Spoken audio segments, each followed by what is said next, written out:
These three things we've all discussed mostly in Unit 2 on absolutism. The constitutional monarchy, remember, is two parts. It means yes, there is a monarch, there's a king or queen, but it works in relation to a constitution that gives rights to the people. So it is some sort of cooperation between the citizens and the king or queen. A government involvement with the economy. We talked specifically in Unit 2 about mercantilism, a government policy that's goal is to export more than you import in a country. The government is going to do that by creating fixed prices, forcing business owners to follow specific rules. And capitalism is essentially economic freedom for business owners. So how all of this works together. In an absolute monarchy, they have total control of the economy. They could use something like mercantilism to, gain wealth, but that ultimately hurts the citizens. In a constitutional monarchy, the people are getting involved and are going to have their say considered. So it is more likely that in a constitutional monarchy, capitalism is the preferred economic system because it gives more freedom to the actual citizens. So if we use the explanation of the surf shops, the board shops, in capitalism, if board shop A sells a surfboard for $20, board shop B can sell that same board for $19 because they want to sell more. They want more profit. The citizens want more power. So the capitalism is more possible and more likely under a constitutional monarchy. This leads us into a discussion of the Industrial Revolution, in which wealth and cash and success becomes very important. We're going to start by reviewing the triangle trade. We have this three-part system that gets bigger and bigger and bigger. You get raw materials from the New World, take them to Europe and manufacture them for products, and you sell or trade those products for slaves. And then those slaves are taken to the New World, where they harvest more raw materials so more products can be made so that there's more wealth to buy more slaves. It's a system that just, as the longer it continues, the bigger it gets.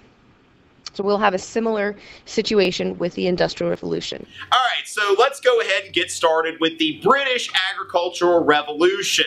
The British Agricultural Revolution is a product of scientific innovation. And keep in mind that where this revolution starts is in Britain and also in the Low Countries. That's the Netherlands, Belgium, that area.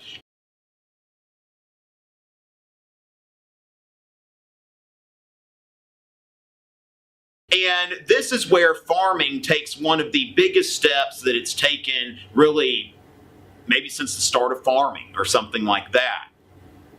And we're going to be all set, okay? So keep in mind, I've got a little acronym for you, all set. Science, entrepreneurship, and technology. These are our three buzzwords for the agricultural revolution. Science, entrepreneurship, and technology. So first of all, let's talk about agricultural innovations, the farmer as scientist.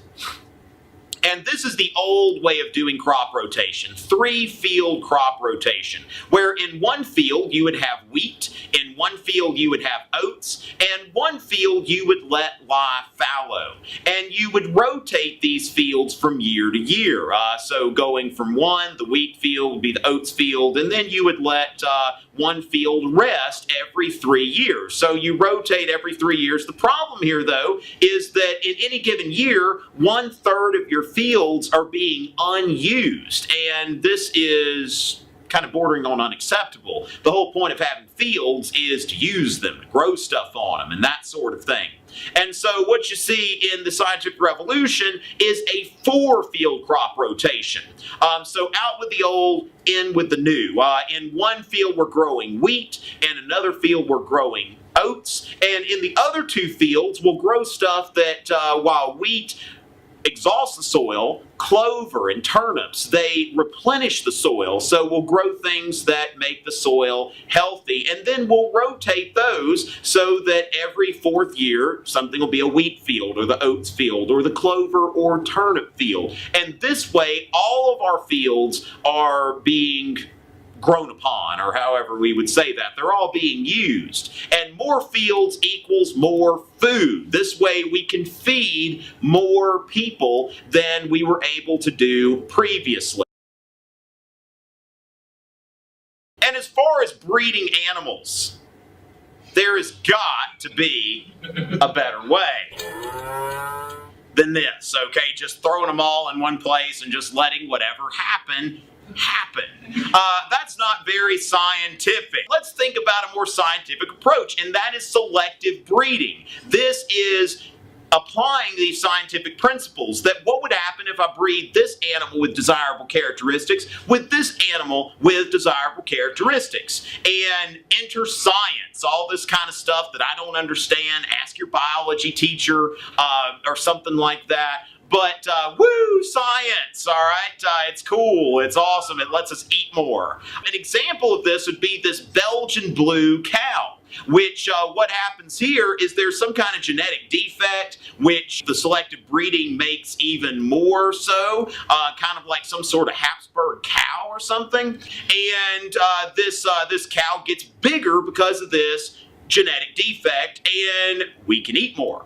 Because of this. Now note Belgium in the Low Country. So the Belgian blue cow, big cow. What does a Belgian blue cow say? Moo. That's right. Just like any other cow, it says moo. So much better. Now we've got more food, we've got better stuff, all thanks to science and innovation. Okay, so let's talk about this innovation. The farmer as entrepreneur, the farmer not just as some guy growing crops, but the farmer as a businessman. Okay, so here is traditional agriculture. We can see all of these people there. Now, note what they're doing there. If you look at it, I mean, you think about it, you see some people there working every once in a while, but really, most of these people are taking a break. You just see all these peasants working this common field that really doesn't belong to anyone in particular. That's traditional agriculture as it was practiced in the Middle Ages. And the new agriculture is typified by enclosures, okay? So instead of having this common pasture that we see here where everybody's animals go and here's everybody's fields and we all throw our stuff here, now with the enclosure system, you see that people are marking their individual fields and enclosing them with fences, unlike this other common system. So we start to see market economics, private property, and all of that. Now, as far as the downside, this did hurt poor farmers. They lost their traditional grazing rights. They could no longer place their cattle on the common land. Now, the upside, again, more food, all right? Agricultural production as a whole is becoming more efficient and more market-oriented. So while some of these folks are upset about losing their traditional rights, this is still resulting in more food, which is really kind of the whole point of agriculture. And there were people that were negatively affected, and a lot of them would go to these poorhouses. The English passed poor laws to try to accommodate some of these people who were displaced, these small farmers who were displaced. And so this is a workhouse that provided shelter, and you would spend your day working if you lived at the poorhouse. But once again, while it's unfortunate that some people were poor and that sort of thing, these bigger farms create, again, more food.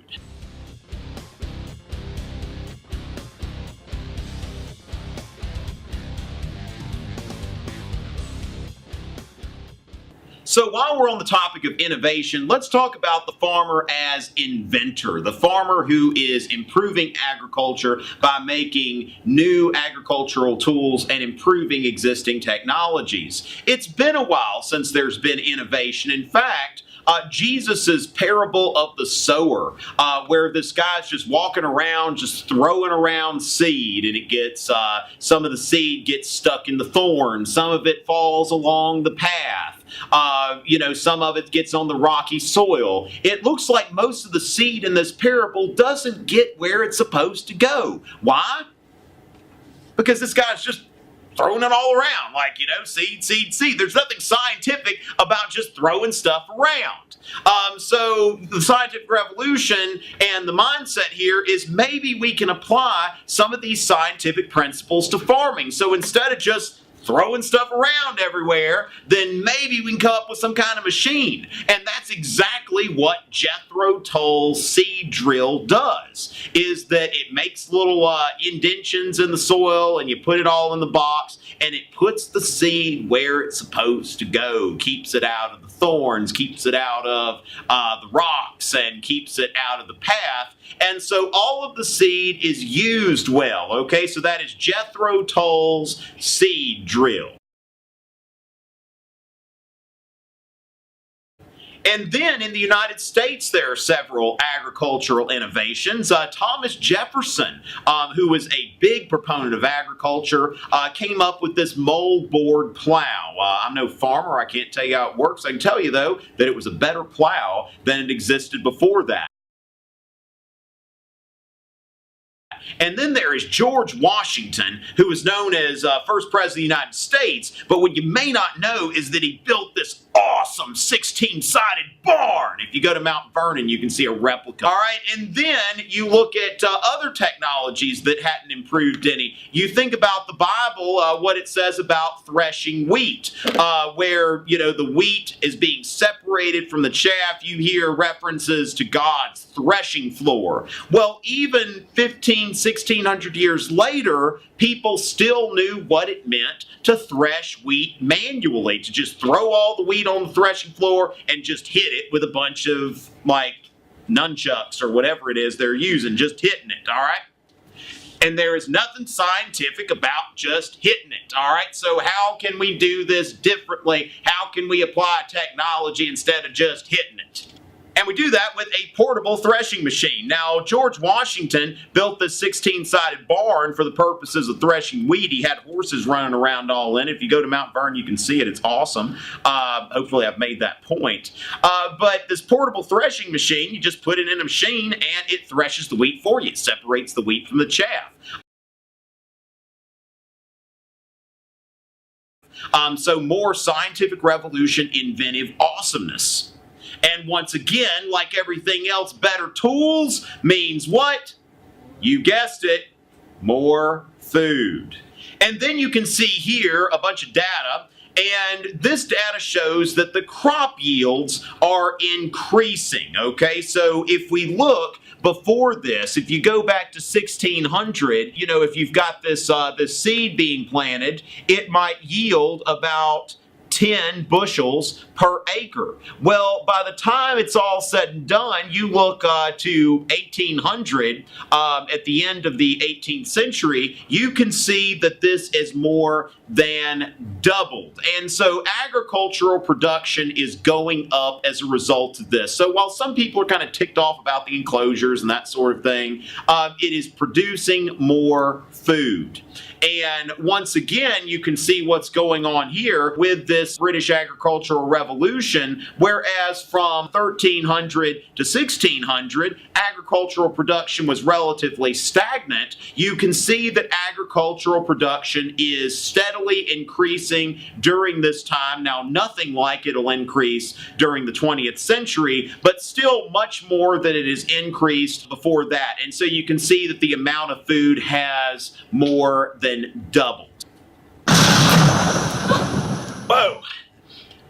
This results, that was an explosion, okay? That's what happened to the population. It exploded. That can kind of scare you a little bit, but lots of people being born because there's more food, and people are like, hey, we've got more food, let's make more babies. And so you have a population explosion in Europe as a result of this agricultural revolution. While all of that is happening on the farms, the manufactured goods that were necessary as part of the triangle trade, there is a shift in how those goods are created. It's moving towards small factories, and it happens in a few steps. The first is the putting out system. Let's use fabric as our example.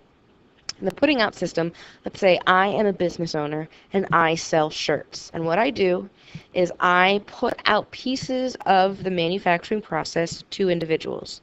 So I send person A a stack of cotton, which they will spin into thread and send it back to me. Then I'll take that thread and I'll give it to a weaver who weaves it into cloth. And then I give that cloth to person C, who makes it into collars. Person D makes it into sleeves. And person E makes it into the body of the shirt. And person F puts it all together. These people are paid wages. They are paid in cash. And there are new machines to make this process faster and easier, like the spinning jenny. Again, short for engine, just like the cotton gin. Instead of one person using one spinning wheel to create thread out of wool or cotton, the spinning jenny does the same work as 8 or 9 or 10 spinning wheels. So work is done faster. One person is more effective.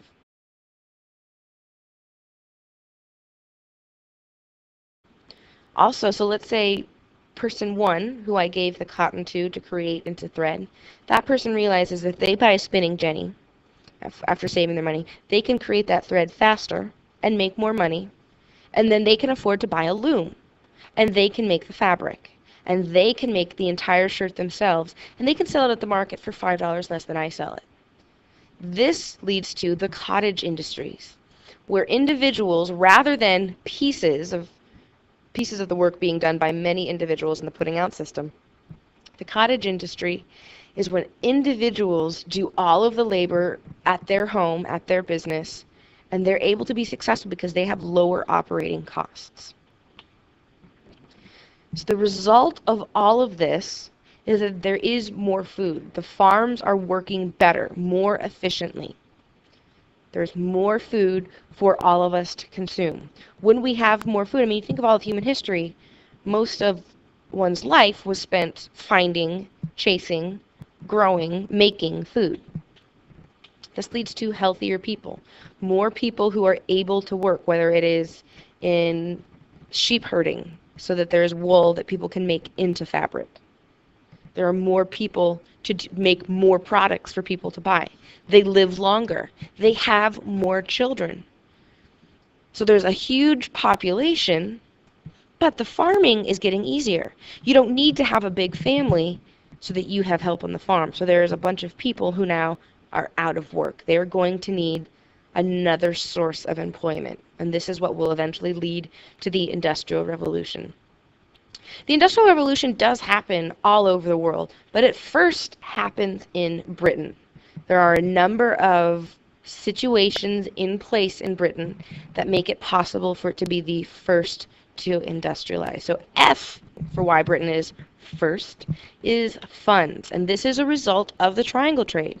They already have wealth because they already are engaged in business. Business owners can take this wealth and reinvest it by buying more machines, investing in new technology, trying out new industries. When they do that, if they're making their companies bigger, they're going to need to have more workers. And they're going to pay those workers. In an industrialized economy, it's different than living out in the country on a farm. If you hire people to help you on a farm, you might pay them in chickens or a basket of zucchini. But now with the Industrial Revolution, workers will be paid in cash.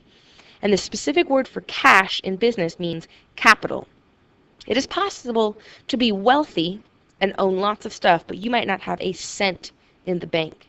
Capital means cash that is easily transferred. You can buy things with it. You can take it with you. It is necessary to have capital if you're going to pay your workers or buy new machines. Britain is the first to industrialize because inventions, for some reason, the majority of these inventors come from Great Britain. These are inventions that will have huge impact, things that people didn't know they needed. People were used to walking across a field multiple times to plant their crops. But getting the seed drill, they didn't realize how much free time they could have. With that free time, they can plant another field. Machines like this spinning jenny, one person was used to only creating one skein of thread. That was their standard. But now with the spinning jenny, they can create 20 skeins. They are much more productive. They didn't know they needed these inventions. Sort of like an iPhone. I didn't know I needed an iPhone until I had one. It changes your life. Sort of like if you need to put in eye drops, this could change your life. It could become essential to your livelihood. Maybe you have a brother or a sister who's little, and you have dirty floors. This invention could change your life. Maybe you're really, really lonely and you can't sleep at night. This could change your life, and you had no idea that it was something you needed. So we have funds, inventions, and resources. There's different types of resources that exist in Britain. The first one is people. Because the population is growing, Britain has people who will be able to do jobs. Humans are a resource in themselves. There are also natural resources, like the soil. Britain's soil is already really good, but now with the 3-field system and proper management of the soil, it is becoming more and more effective. There are coal deposits to be used for fuel. Coal is burned for heat and as a fuel source. And water power, there are many running streams and rivers, so that water wheels can be used to run factories. There are iron ore deposits. Iron will be used to build tools, to build machines, eventually to build bridges. All of this exists in Great Britain. Additionally, Britain has lots of rivers and harbors that will make trade possible to get your goods from one place to another and trade it to other parts of the globe. So funds, inventions, resources, and stability. Great Britain's government is pretty stable. This is King George III. He'd been king for half a century. As a business owner, knowing that the government's not going to change anytime soon gives you confidence that you know what you can count on. You know what to expect. And in particular in Great Britain, they have a constitutional monarchy. So he's our monarch. He's our one in control. But we also have the participation of Parliament. We have the voice of the people. People represented. So as a business owner, you know that if things aren't going well, you have your member of Parliament who will speak up and maybe get the law changed. This is important, especially when you think about what was going on in the rest of Europe in the late 1700s, the French Revolution, and Napoleon, and instability. So the stability that is in Great Britain makes it possible. Eventually, those other places will industrialize, but not until they have some sort of stable government. And the last reason why Britain is first is because trade. Britain already had a built-in market. They have places where they will be getting natural resources. They have people that they can sell products to. This already exists. From a businessman's perspective, they know that the shirts they produce in Great Britain will get to Singapore or South Africa and won't be captured by pirates because the British Navy is pretty powerful. The British Navy will protect the merchant ships to their final destination. So you feel confident selling your products overseas because you know that you'll get your money back. That is it for 5.1.